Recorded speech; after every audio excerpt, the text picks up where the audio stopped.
और राजस्थान सरकार के पूर्व कैबिनेट मंत्री सम्मानीय गोविंद राम जी मेघवाल साहब हमारे बीच उपस्थित है और अपने सभा को संबोधित करेंगे। एक बार दोनों हाथ ऊपर खड़ा करके जोरदार तालियों से स्वागत कीजिए। हमारा नेता कैसा है? गोविंद राम जी आप संघर्ष करो, हम तुम्हारे साथ हैं। गोविंद राम जी आप संघर्ष करो, हम तुम्हारे साथ हैं। भीम नीचे सर।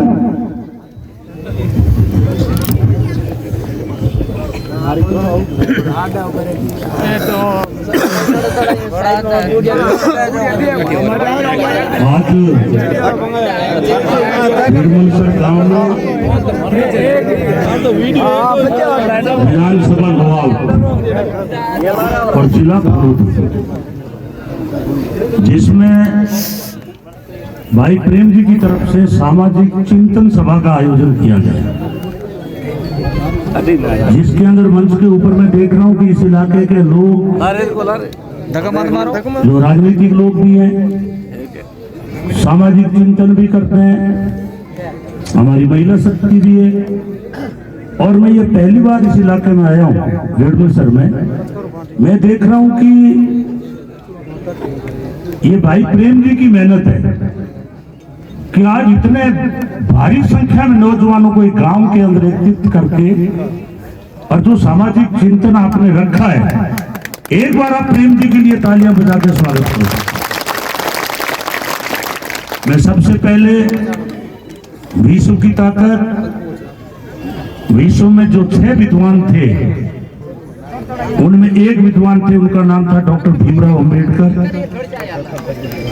उन्होंने इस देश को संविधान दिया जिसके बलबूते पे हमें अधिकार मिले, और वही ताकत है कि आप और हम आज इस स्टेज पे हैं। तो मैं चाहूंगा कि एक बार आप बाबा साहब के लिए जोरदार तालियां बजा के स्वागत कीजिए। हमारे वरिष्ठ नेता और बापनी के प्रधान आदरणीय बस्तीराम जी, हमारे रूपाराम जी मित्र हैं और हम एक साथ में विधानसभा में थे। उनका मैं बहुत ही आदर करता हूं और आप देखते हो कि जब भी उनका वीडियो आता है तो हंसते हुए आता है। एक मुस्कुराहट भी आदमी की क्वालिटी होती है, उससे स्वास्थ्य ठीक रहता है।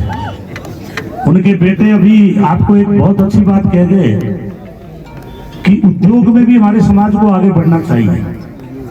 आज वो हमें पहली बार हम मंच साझा कर रहे हैं। यहाँ काफी नाम दिए मुझे, मैं इसलिए बोल रहा हूँ क्योंकि खाने का भी टाइम है, खाने की जल्दी तो नहीं है। मैं बोल लूँ 15, 20, 25 मिनट, क्योंकि मैं डर इस बात से रहा हूँ। प्रेम जी को कह रहा था कि ये भोजन की तरफ चलेंगे तो भाषण किसको सुनाएंगे, कोई चिंता तो नहीं है। तो मैं ये नाम बोल देता हूँ क्योंकि भोजन तो हम हमेशा करते हैं, लेकिन गंभीर बातें कभी कभी मौका मिलता है।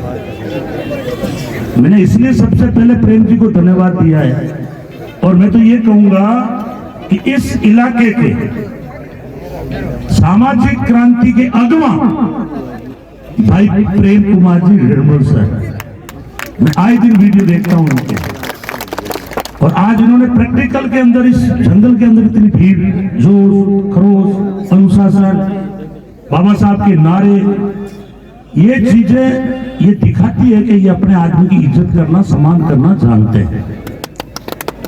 ये इनकी कमेटी बनी है, अध्यक्ष ओमाराम जी जयपाल, उपाध्यक्ष प्रहलाद जी बेगड़, महासचिव हंसराज जी, बिरमाराम जी भील, पूनाराम जी दवा, मांगीलाल जी, पुखराज जी पड़ियार, कन्हैयालाल जी जयपाल, शिवलाल जी जयपाल, बेदाराम जी दैया, बाबूलाल जी दवा, श्रवण बेगड़ जी, गिरधारी जी दवा, गिरधारी राम जी, गोवर्धन राम गरवा, नैनाराम दैया, धन्नाराम जी जयपाल, श्रवण जी गोधा, खुशाल पड़ियार जी, नारायण राम जी गवा, भंवर जी भारिया सरपंच प्रतिनिधि, सुमेरा राम जी जयपाल, मानाराम जी पवार साहब, भेरा राम जी पवार, रूपाराम जी पवार मगरा, मदनलाल जी जयपाल, प्रवीण संपतलाल जी कड़ेला, सोनाराम जी दवा, शिवलाल जयपाल जी, पृथ्वी सिंह जी, गोवर्धन जी वकील साहब, लालूराम गरवा, पूनाराम जी गरवा,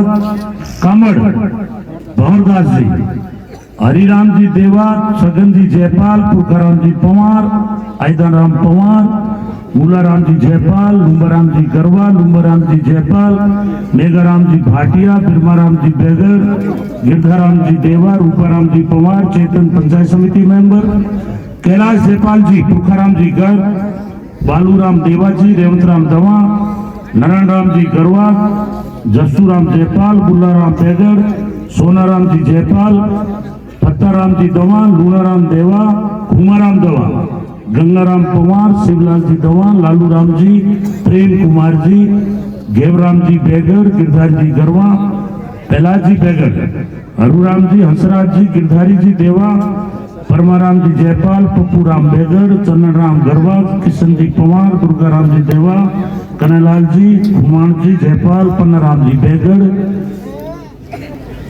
पन्नाराम जी पंजीकरण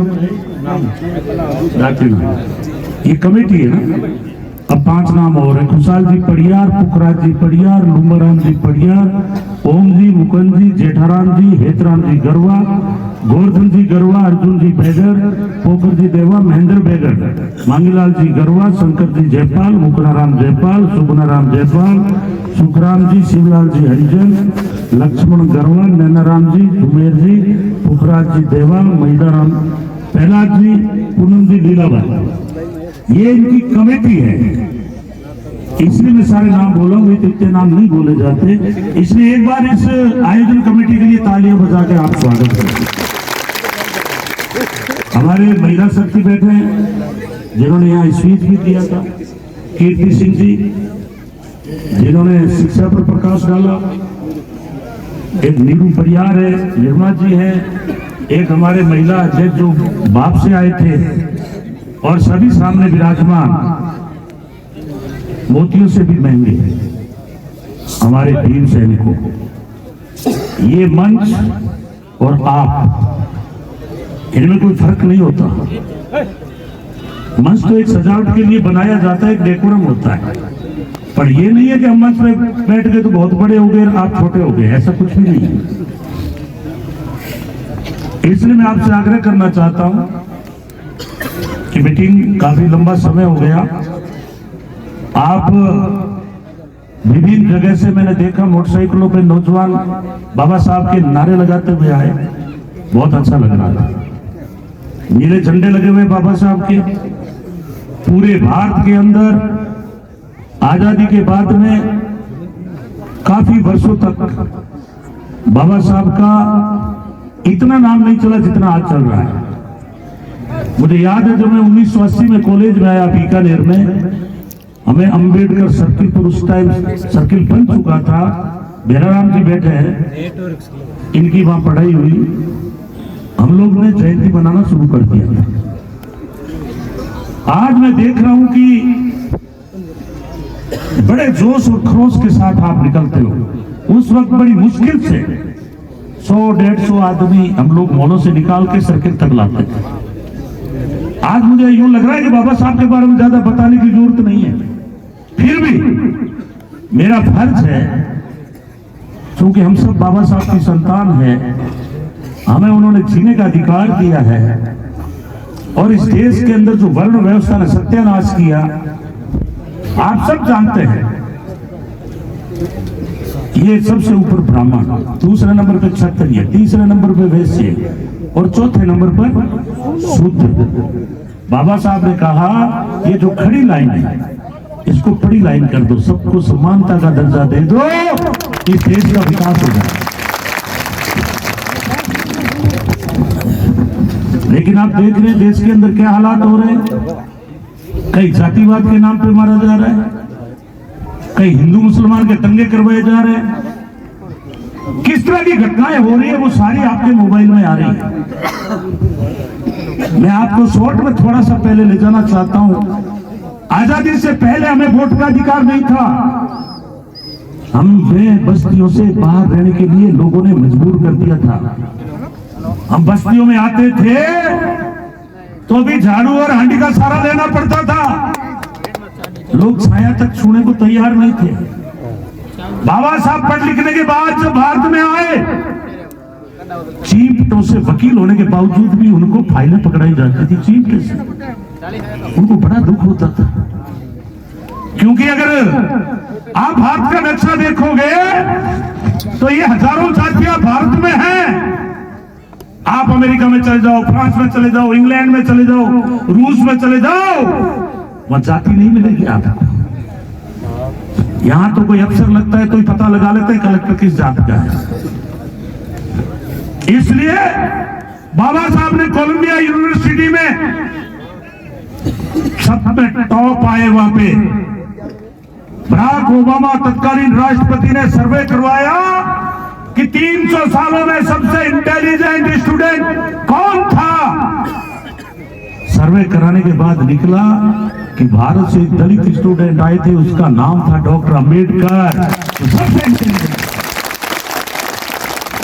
क्योंकि अमेरिका में योग्यता की पूछ है। और उन्होंने आदेश दिया, कोलंबिया यूनिवर्सिटी के आगे बड़ी प्रतिमा लगाई बाबा साहब की और उसके ऊपर लिखा सिंबल ऑफ द नॉलेज, ज्ञान का प्रतीक। उसका नाम है डॉक्टर अंबेडकर। नेल्सन मंडेला अधिकतर जीवन उनका जेल में बीता दक्षिणी अफ्रीका की लड़ाई में। उन्होंने कहा कि भारत में अगर कोई लेने लायक चीज है तो वो है डॉक्टर भीमराव अंबेडकर का संविधान। एक बार तालियां बजाओ। 130 देशों में बाबा साहब की जयंतियां मनाई जा रही है। 130। और आज बाबा साहब की आज भी भारत के अंदर मूर्तियां तोड़ी जा रही है। ये अनपढ़ गवार लोग बड़े बड़े, आप देखा करो, कभी माला पहन लेंगे, कभी कुछ पहन लेंगे, कभी साधु के कपड़े पहन लेंगे और देश के प्रधानमंत्री बन गए। और आज संविधान को जलाने की चेष्टा की जा रही है। इसलिए मेरे बाबा साहब के संतानों, और मैं उन ताकतों को चेताना चाहता हूं जो सांप्रदायिक ताकतें हैं, जब तक हम लोग जिंदा हैं, बाबा साहब की संतान इस भारत में इस संविधान को आपको अंगुली भी टच नहीं करने देंगे। आज तुम बातें कर रहे हो कि हम संविधान को बदल देंगे, तुम्हें शर्म नहीं आती? तुम्हारी मनुस्मृति जिसको बाबा साहब ने 1526 में जलाई, क्योंकि उसमें लिखा हुआ था महिला शिक्षा ग्रहण नहीं कर सकती, महिला घर से बाहर नहीं निकल सकती, दलित को जो है कोई भी मार दो उसमें सजा नहीं होगी, इतनी बातें लिखी हुई। स्कूल का तो दरवाजा नहीं देख सकते। मैं मानता हूं कि अंग्रेजों ने हमारे देश को गुलाम बनाया, लेकिन एक बात याद रखना, स्कूलों में झुलाने की इजाजत मिली वो अंग्रेजों के आने के बाद आपको मिली, ये भी ध्यान रखना। अन्यथा दीवारों में चुन दिए जाते थे। आज ये बड़ी बड़ी बातें कर रहे हैं संविधान को खत्म करने की। इसलिए अभी गोवर्धन जी ने काफी हमारे सामाजिक चिंतन की बातें कही, पर मैं उन्हीं बात को आगे बढ़ाते हुए कहना चाहूंगा कि जब तक यहाँ का दलित पिछड़ा किसान राजनीति नहीं सीखोगे तो ये बेईमान आपके ताबे आने वाले नहीं है, ताबे आने वाले नहीं है। कहां बातें कर रहे हो? सामाजिक चिंतन के साथ साथ में हमें राजनीति सीखनी पड़ेगी, दोस्त और दुश्मन की पहचान करनी पड़ेगी। डॉक्टर अंबेडकर ने अपना पूरा परिवार खत्म कर दिया। एक बार 1932 में गोलमेज सम्मेलन हो रहा था, संविधान के ऊपर चर्चा हो रही थी, देश गुलाम था, आजादी की तरफ बढ़ रहा था, तो उनकी पत्नी रमाबाई ने कहा, बाबा साहब घर में पैसा नहीं है, राजरतन बीमार है। तो बाबा साहब ने क्या कहा, रमाबाई अगर आज के सम्मेलन में मैं नहीं गया तो जो मेरे मन में सपना है कि मैं एक देश का ऐसा संविधान बनाऊं जिसमें जो मेरे दलित समाज के लोग पशु की भांति बाहर रह रहे हैं, उनको बोलने का अधिकार नहीं, उनको शिक्षा का अधिकार नहीं है, बात करने का अधिकार नहीं है, मैं उनको बराबर का दर्जा देना चाहता हूं, मैं उनको जगह दिलाना चाहता हूं, उनको आरक्षण दिलाकर मैं चाहता हूं कि आने वाले समय में मेरी संतान कलेक्टर बने, एसपी बने, कैबिनेट मंत्री बने।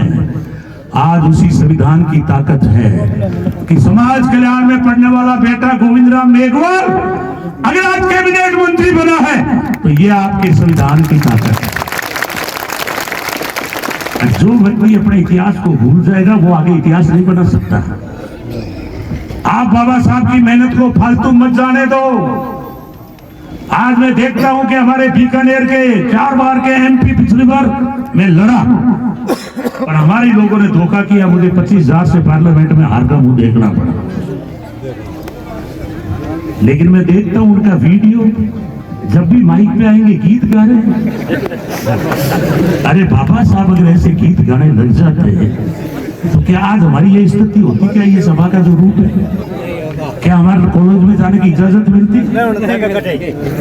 कभी भी संसद के अंदर इस देश के जो आरक्षण से कानून मंत्री बने हुए हैं, एक दिन भी दलित अत्याचार पे नहीं बोले, एक दिन भी आरक्षण पे नहीं बोले।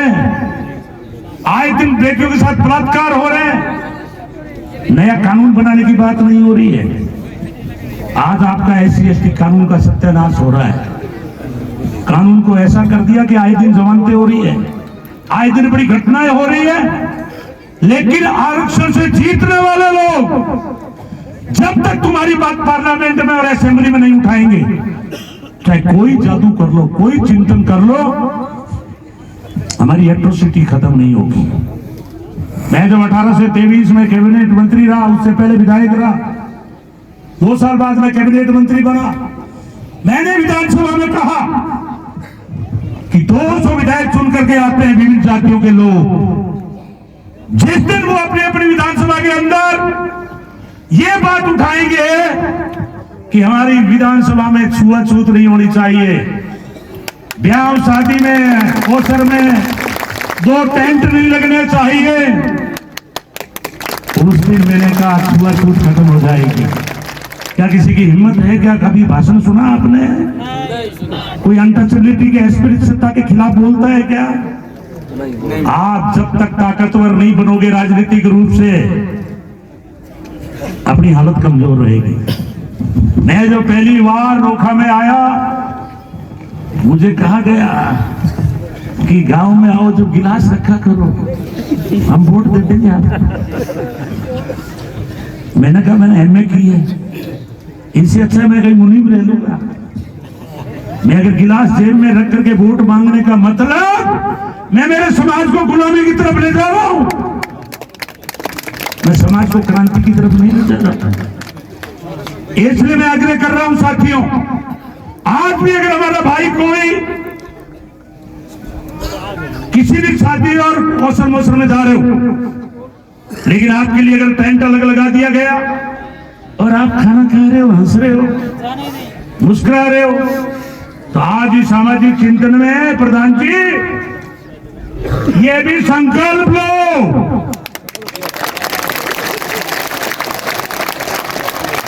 आप समझ गए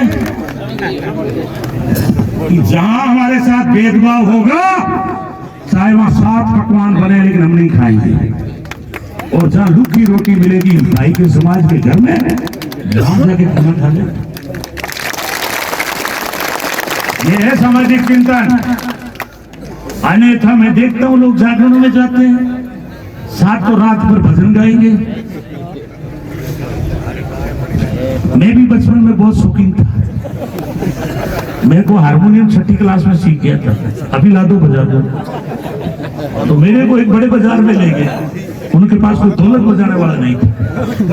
अब मैंने देखा वो बढ़िया तो है, चाय का सामान रख गया, खाने का सामान रख गया, और उसने गेट बंद कर लिया रात को 10 बजे। हम बैठे गीत गा रहे हैं, मतलब उसके पाप हम दूर कर रहे हैं।